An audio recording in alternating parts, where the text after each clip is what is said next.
Hey guys, Mars Singing here, bringing you another Dragon Ball Z Dokkan battle video, and so some interesting breaking news or information leaked by our boy, I Seriously. Obviously, this guy's been mentioned a bunch of times by me, other Dokkan YouTubers. Essentially, anytime this guy posts any info or leaks, it is 99.9% accurate. There was one time in the past where he was given bad information and announced what the upcoming Dokkan Fest was going to be, and it was wrong.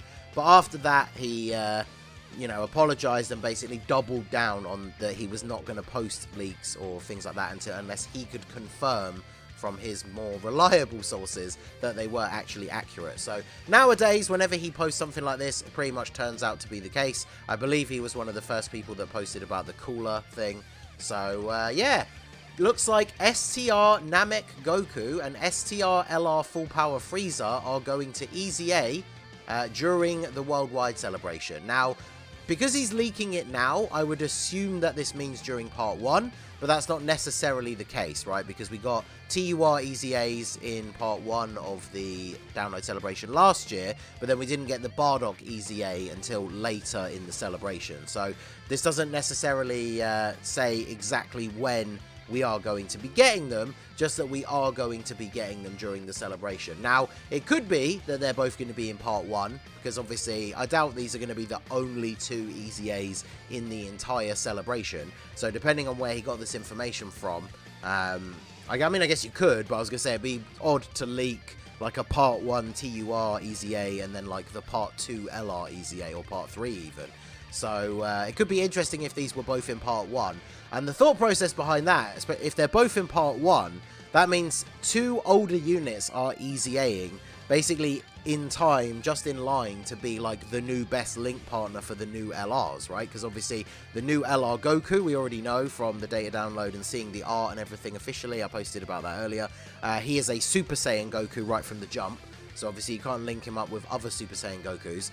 And then Cooler is a final form Cooler straight away. So of course we're all dreaming, hoping, looking into the sky for the EZA for STR Cooler, because then that rotation, my god, that would be insane. But this FRIEZA, he's obviously got Wicked Bloodline links, he's got Legendary Power, so if he gets an EZA and is really, really good, then that rotation with him and Cooler could be pretty fantastic, especially if Cooler is a really strong slot 1 unit. So if we take a look at the Namek Goku and Full Power FRIEZA as they are now, obviously they do both desperately need an EZA. Everybody was really hoping that Namek Goku would get an EZA last year, considering the worldwide download celebration literally was Namek Saga themed, and the reason I gave earlier for these guys, like just now, would have been exactly relevant for last year as well. This guy EZAing would have made him the perfect link partner for the Int Namek Goku, because he starts off as a Super Saiyan Goku as well.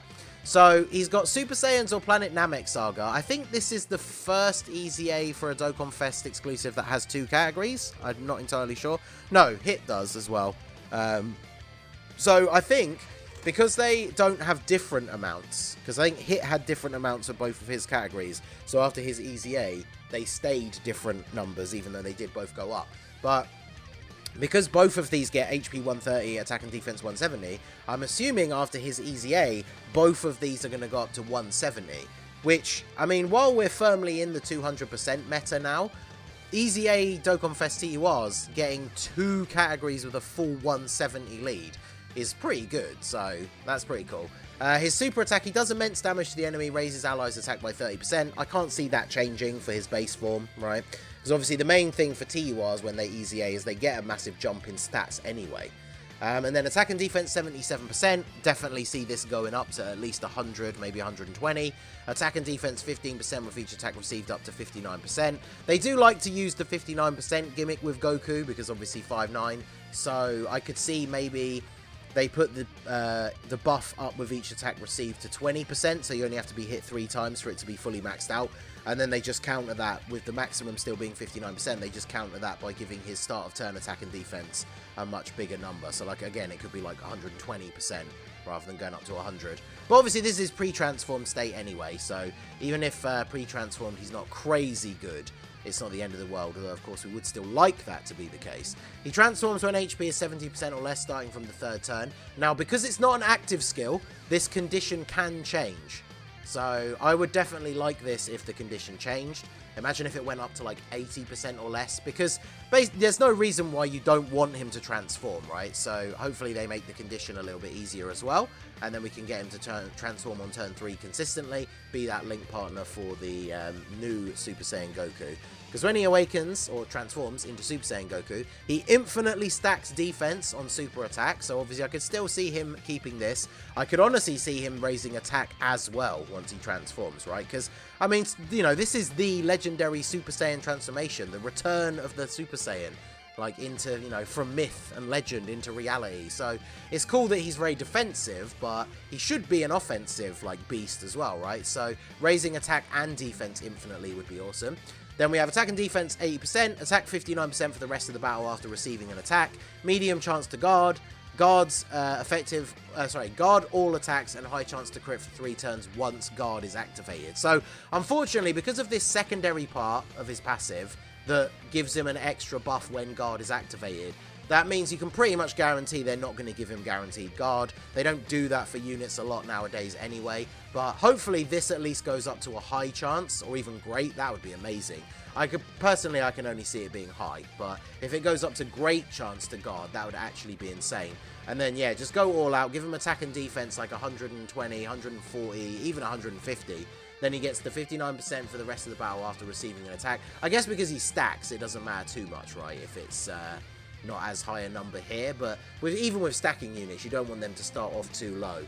And then, yeah, increase the chance to guard, and then when he guards, he has a high chance to crit for 3 turns, and gets guaranteed guard for those 3 turns. So that's fine. It's kind of like the STR NAMEK GOKU thing. Maybe give him, like, great chance to crit as well, since it's only for 3 turns. Because it means when he gets hit and guards, he'll crit on that turn, then he's not on the next turn, and then he's back again for turn 3, so that's the next guaranteed turn you get, where he is going to guard, and he is going to have the chance to crit, and then on his next appearance, it's reset, and you need him to get the chance to guard again. But this guy definitely could be crazy good after an EZA. And then he has the Rage mode, 50% or less HP from turn 5. They did Cell's Rage mode pretty well. He creates Rainbow Orbs, so it makes it easier for him to super. I feel like you just give him the Cell thing, right, where you just give him guaranteed crits, and then maybe give him, like, raise his attack on the super so he can actually do some decent damage with the Rage mode. And then, yeah, I could see this guy being crazy good after his EZA. So, very much looking forward to this. And then LR Full Power FRIEZA. Now, I did link level him just because at one point I decided to just link level all of my LRs. But I've never really been a huge fan of this unit. I think I link leveled him literally just because, again, last year we thought he might be a potential candidate for getting an EZA. So, be interested to see what they do with him. He is a full power leader, 4 key and 130. I can't remember what the LR EZA deal is for leader skills. Is it going to go up to like 150 or 160 maybe? Because, I mean, they're Dokkan Fest LRs, but we just saw the LR Super Saiyan 4s and the Fusions get 180. But I'm assuming they're going to keep that for Dokkan Fest exclusive LRs. But yeah, I just checked. Mine's only got 2 dupes. Wow, that's crazy. For one of the first times I'm going to have a unit getting EZA'd, but I don't have Rainbow. That's wild. But he does mega colossal damage to the enemy while sacrificing 8% HP with his 12 key super. Greatly raises attack for 1 turn and mega colossal on his 18 key. So he's one of the very few LRs that does mega colossal on his 12 key super as well, which is pretty cool. He does sacrifice HP, which, as I've mentioned before, is not a mechanic I'm hugely a fan of. Which is why I think when I first pulled my first dupe for him, I didn't give him like any additional, because I didn't want him to be getting the additional 12 key super. But and then his passive is very interesting. This is what makes me really intrigued to see what his EZA is going to do for him, because he gets 2 key and attack and defense 80%, which is obviously quite low, but then he gets an additional key 1 and 10% attack when HP is 90% or less, then another 2 key and 20% attack when it's 70% or less, another 2 key and 20% when it's 50% or less, and then he gets guaranteed crits and 2 key and 20% when it's 30% or less. So if you're at 30% or less HP, he's getting 70% extra attack and 7 key, which, I mean, stacked on top of this is still only 150, so it's not like a crazy amount. But imagine if they buff up like all of these numbers, like his start of turn becomes like 100, 120, and then all of these go up by like maybe like 20, 30, 30, and 30, and then they could even decrease. I mean, HP 90% or less, pretty easy to hit the first one. But imagine if they bump these up a little bit as well, so it's like 95, 75, 55 or something like that. Then turns where you get this guy's like full abilities going off would actually be insane. Now, in more difficult content nowadays, it's obviously very dangerous to hover around low HP. But when you think about something like the STR Max event, right, because he does so much damage to you, it'd be very easy for you to be going into the first phase of the tech STR Max, like the first turn. This guy's not on the rotation, he's coming up next turn. And then on the next turn, you've taken so much damage that you literally are at 30% or less HP. And then he's getting his full buffs. You can heal him up. I don't think his ones are the ones that can like cancel out mid-turn. I believe it is based on start of turn.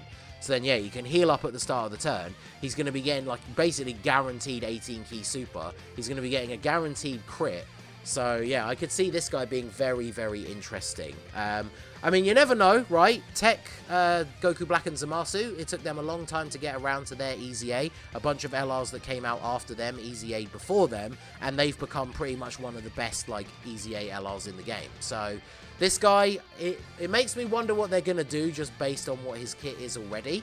But we've seen from Goku Black and Zamasu that, like, if they really want to, they can make these yellow coin EZAs really, really good. So hopefully he's more of a Black and Zamasu or Broly when he first came out, as opposed to, like, in Gohan or Majin Vegeta. So let me know what you guys think down below in the comment section. Which of these two are you most hyped for? I mean, even though I am the most hyped for Cooler over Goku for the new units, I definitely am very hyped for the Namek Goku EZA, just because I've never been a big fan of this full power Frieza. But hopefully his EZA will be good enough to change my mind. So I guess we'll have to wait and see. But let me know your thoughts down below in the comment section. So that is going to be it for the video, guys. This has been the Masked Ningen. Smash that like button, subscribe to the channel if you are new. Check out the links down below for the Discord and the merch store, and I will see you all again soon.